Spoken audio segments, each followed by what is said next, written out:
নিয়াত করতে হবে যে এই রমাজানটাতে আমি আমার সমস্ত গুনাহ মাফ করানোর চেষ্টা করব।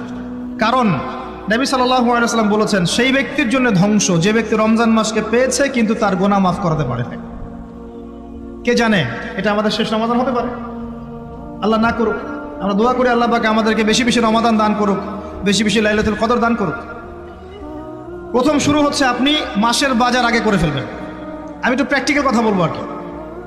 আপনি রমাদান মাসের বাজার এই শাবান মাসে করে ফেলার চেষ্টা করেন, পারলে ঈদের শপিংটাও করে ফেলার চেষ্টা করেন। রমজান মাসে বেশি বাইরে যাবেন এবং টাকা পয়সা নিয়ে গিয়ে যে স্ত্রী সন্তানের হাতে দিয়ে দিবেন না, যাও বাইরে গিয়ে মার্কেটিং করে আস, এই ভুলটা করতে যান। নিজে পরিবেশ নষ্ট করবে, রোজার যে আধ্যাত্মিকত্ব নষ্ট হবে, আরও হাজারটা যুবকের চোখের জানা করা প্রয়োজন নাই। আপনি পরিবারের কর্তা, লিস্ট করে ফেলেন, আপনাকে আল্লাহ পাক যতটুকু সামর্থ্য দিয়েছেন মূল মূল জিনিসগুলো কিনে রেখে দেন, আর বাকি টুকটাক বাজার আপনি করবেন। আর যখন বাজারে যাবেন একটা দোয়া পড়বেন, আপনি 10 লক্ষ নেকি পাবেন ইনশাআল্লাহ। কত লক্ষ? 10 লক্ষ। দোয়াটা শিখাচ্ছি। দোয়াটা হচ্ছে লা ইলাহা ইল্লাল্লাহ ওয়াহদাহু লা শারীকা লাহু লাহুল মুলক ওয়া লাহুল হামদ ইউহয়ী ওয়া ইউমীত ওয়া হুয়া হাইয়ুন লা ইয়ামুত বিয়াদিহিল খায়রু কুল্লুহু ওয়া হুয়া আলা কুল্লি শাইইন কাদির। একবার পড়লে 10 লক্ষ নেকি পাবেন বাজারে গিয়ে। কেন পাবেন? কারণ বাজার সবচেয়ে নিকৃষ্ট জায়গা, যেখানে গেলে মানুষ আল্লাহকে স্মরণ করে না। সেখানে গিয়ে আপনি আল্লাহকে স্মরণ করেছেন, এই জন্য আল্লাহ পাক নেকি দিবেন ইনশাআল্লাহ। আসেন, এটা করার পর ঈদের যে শপিংটার কথা বলছি, এটা এই কারণে বলছি, লাস্টের দশকে আমরা ঈদের শপিংয়ে বেশি ব্যস্ত থাকি, এতে করে লাইলাতুল কদরটা আমরা হারিয়ে ফেলি। লাস্টের দশক আমরা হয় ইতিকাফ করবো, না হলে বাসায় নামাজ পড়বো, পরিবারবর্গকে নিয়ে রাত জাগবো। পারা যাবে ইনশাআল্লাহ? তারাবির নামাজ তো পড়বোই ইনশাআল্লাহ জামাতে। এবং আপনি 20 পড়েন আর 8 পড়েন, আপনি নামাজের কোয়ালিটিটাকে ভালো করার চেষ্টা করেন, নামাজের কোয়ালিটিটাকে বেস্ট করেন। ধীরে ধীরে তেলাওয়াত করেন, ধীরে ধীরে রুকু সেজদা করেন, নামাজটাকে এনজয় করেন। সময় নিয়ে, টাইম নিয়ে, 2 ঘন্টা সময় লাগুক, 3 ঘন্টা সময় লাগুক, এনজয় করে নামাজ পড়েন। আল্লাহ পাক তৌফিক দান করেন। এরপর শেষ রাতে আবার ওঠেন, পরিবারবর্গকে নিয়ে নামাজে দাঁড়ান, একসাথে জামাত করে নামাজ পড়েন, পরিবারে নফল নামাজ পড়েন, বাসায় বরকত হবে ইনশাআল্লাহ। রাত জাগেন, বেশি বেশি দোয়া করেন, একটু তেলাওয়াত করেন, একটু জিকির করেন, তাসবিহ তাহলিল করেন, রাতটা কাটিয়ে দেন। শেষের দশকে মার্কেটে ঈদের শপিং করতে যায় না। ঈদের খুশি আছে, ঈদের আনন্দ আছে, ঈদে ভালো পোশাক পরবো, সব ঠিক আছে। এই খুশি কাদের জন্যে? কদ আফলাহা মান তাযাক্কা ওয়া যাকারা ইসমা রাব্বিহি ফাসাল্লা। কার জন্য ঈদের খুশি? যে ব্যক্তি রমজান মাসে আত্মশুদ্ধি অর্জন করতে পেরেছে, রোজা রেখেছে, যাকাত দিয়েছে, নামাজ পড়েছে, লাইলাতুল কদরে রাত জেগেছে, তারাবি পড়েছে, ইত্যাদি ইত্যাদি। এই ব্যক্তি আত্মশুদ্ধি অর্জন করেছে, এই ব্যক্তির জন্য ঈদের খুশি। যে রমজান মাসে সিনেমা দেখেছে, সিনেমার শুটিং করেছে, পর্নোগ্রাফি দেখেছে, সুদ খেয়েছে, শিরক করেছে, বেদাত করেছে, হারাম খেয়েছে, এর জন্য ঈদের খুশি। মানুষকে ঠকিয়েছে, ব্যবসায় মাল কম দিয়েছে, পণ্য মজুত করেছে, ইচ্ছা করে দ্রব্যের দাম বাড়িয়েছে, সরকারকে বিব্রত করেছে, জনগণকে দুর্ভিক্ষের দিকে ঠেলে দিয়েছে, এদের জন্য ঈদের খুশি? কখনো না। ঈদের খুশি তাদের জন্য যারা আত্মশুদ্ধি অর্জন করতে পেরেছে।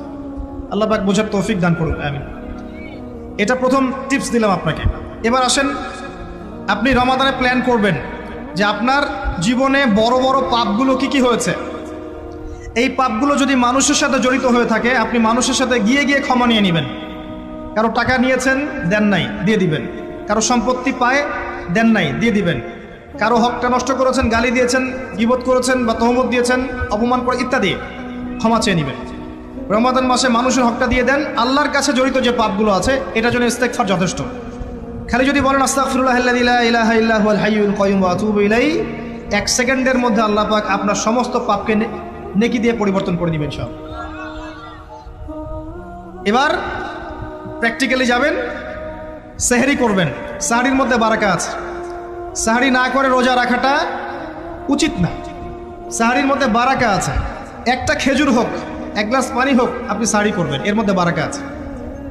এবং সাহরির সময় এমনভাবে খাবেন না যে এটা আপনার জীবনের শেষ খাওয়া। কথা বুঝতে পারছেন? এত বেশি আইটেম করতে যায় না, এত বেশি ভোগবিলাসী হয়ে গেলে রোজার আধ্যাত্মিকত্ব থাকবে না। সেহরিতে অল্প খান, যদি খেতে হয় পেটের 3 ভাগের 1 ভাগ খান, 1 ভাগ ফাঁকা রাখেন, 1 ভাগ আপনি পানি দিয়ে পূর্ণ করেন। এখনকার কিছু তথাকথিত আশেকের রসুলের মতো হতে যায় না, যাদের ভুঁড়ির জ্বালায় চেয়ারে বসতে পারে না, এই কাজ করতে যায় না। এটা মুসলিমদের শোভা পায় না।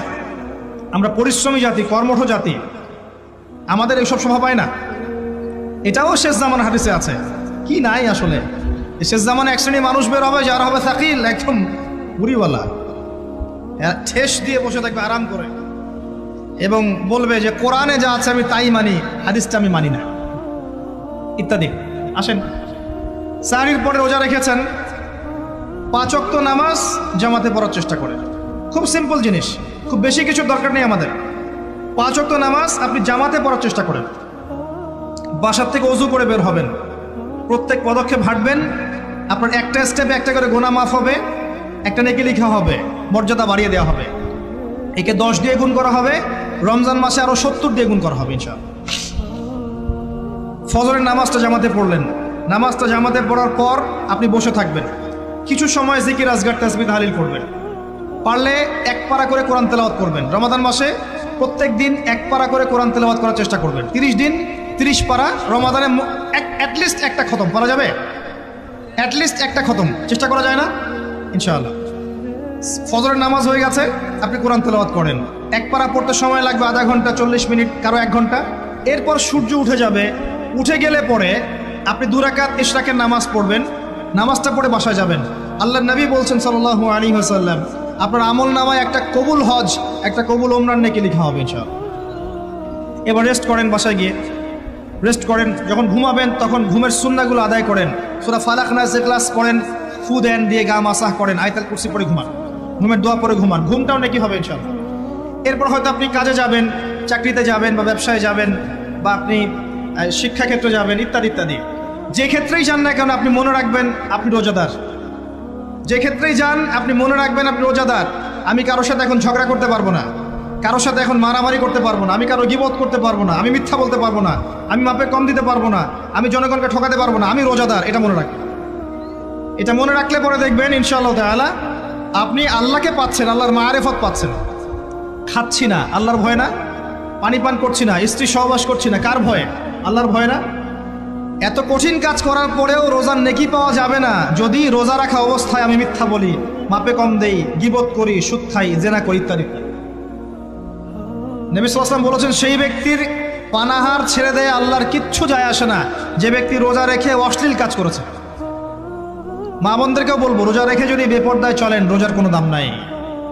রোজা রেখেও যদি এমন কাপড় পরে চলেন যেই কাপড় পরা না পরা একই কথা, ঢাকা শহরের ফ্যামিনিস্ট মেয়েদের মতো জিন্স আর গেঞ্জি পরে ঘোরেন, রোজা রাখা না রাখা আপনার একই কথা। এটা রোজা হয়নি, উপবাস হয়েছে, উপবাস। ইকোনমিক সেকশন আমরা যারা আছি, আমরা যদি রোজা রেখেও সুদ খাই, আমার রোজা রাখা না রাখা আল্লাহর কিচ্ছু যায় আসে না। আমরা ধর্মীয় ক্ষেত্রে যারা আছি, জানা অনুযায়ী আমল যদি না করি, দিনকে দুনিয়ার স্বার্থে ব্যবহার করি, আমাদের রোজা রাখা না রাখায় কিছু যায় আসে না। আমরা যদি মিথ্যা বলি, অন্যের গীবত করি, অশ্লীল কাজ করি, গার্লফ্রেন্ডের সাথে সময় কাটাই, ওর সাথে কফি খেতে যাই, ডেটিং করতে যাই, এই যে ফেসবুকের মাধ্যমে চ্যাটিংয়ে প্রেম করি, ইউটিউবে অশ্লীল ভিডিও দেখি, পর্নোগ্রাফি দেখি, ইত্যাদি ইত্যাদি, এইসব রোজা রাখা না রাখা আল্লাহর কিচ্ছু যায় আসে। আমি হাত জোর করে মিনতি করছি ভাই, খাওয়া পান করা, স্ত্রী সহবাস ছেড়ে দেওয়ার নাম রোজা নয়, এটার নাম রোজা নয়, এটা একটা অংশ রোজার মাত্র। রোজা রেখে আল্লাহর যাবতীয় হারাম ত্যাগ করলে পরে রোজা হবে ইনশাআল্লাহ। এই কাজগুলো করার চেষ্টা করি, আল্লাহ পাক তৌফিক দান করুন। রোজা রাখা অবস্থায় আপনি বেশি বেশি জিকির করবেন। কি করবেন? সুবহানাল্লাহ পড়বেন, আলহামদুলিল্লাহ পড়বেন, আল্লাহু আকবার পড়বেন, লা ইলাহা ইল্লাল্লাহ পড়বেন, লা হাওলা ওয়ালা কুওয়াতা ইল্লা বিল্লাহ পড়বেন, পড়বেন হাসবি আল্লাহ ওয়া নি'মাল ওয়াকিল, সুবহানাল্লাহি ওয়া বিহামদিহি, সুবহানাল্লাহিল আযীম, সুবহানাল্লাহিল আযীম ওয়া বিহামদিহি, পড়বেন আস্তাগফিরুল্লাহ ওয়া আতুবু ইলাইহি, আস্তাগফিরুল্লাহ ওয়া আতুবু ইলাইহি, পড়বেন লা ইলাহা ইল্লাল্লাহ ওয়াহদাহু লা শারীকা লাহ, লাহুল মুলকু ওয়া লাহুল হামদু ওয়া হুয়া আলা কুল্লি শাইইন কাদির। পারা যাবে না ইনশাআল্লাহ? বেশি বেশি পড়বেন। আরেকটা কাজ করবেন, প্রতিটা কাজ নবী সাল্লাল্লাহু আলাইহি ওয়াসাল্লামের সুন্নাহ মাফিক করার চেষ্টা করবেন। সুন্নাহ মাফিক, খাচ্ছেন তার সুন্নাহ মাফিক, টয়লেট করছেন তার সুন্নাহ মাফিক, ঘুমাচ্ছেন তার সুন্নাহ মাফিক। সুন্নাহর বইগুলো আছে না বাজারে, কিনে নেবেন, কিনে নিয়ে দেখবেন প্রতিটা কাজ কিভাবে করলে সুন্নাহ হবে। এই কাজগুলো করতে কি আপনাকে গভর্নমেন্ট বাধা দিবে? বিশ্বের পরাশক্তিরা বাধা দিবে? আপনাকে কি কেউ পিটাবে এগুলো করলে? জেল খাটাবে? এগুলো আমাদের ব্যক্তি স্বার্থের ব্যাপার, ইচ্ছা করলেই করা যায়। এই ইচ্ছাটা আল্লাহ পাক আমাদের অন্তরে জাগ্রত করুন, আমিন। একটা কাজে কথা বলবো, নর্মালি আমরা ফরজগুলোতে বেশি ফোকাস করি, ফরজ ওয়াজিবে। রমজান মাসে সুন্নত মোস্তাহাবেও ফোকাস করতে হবে।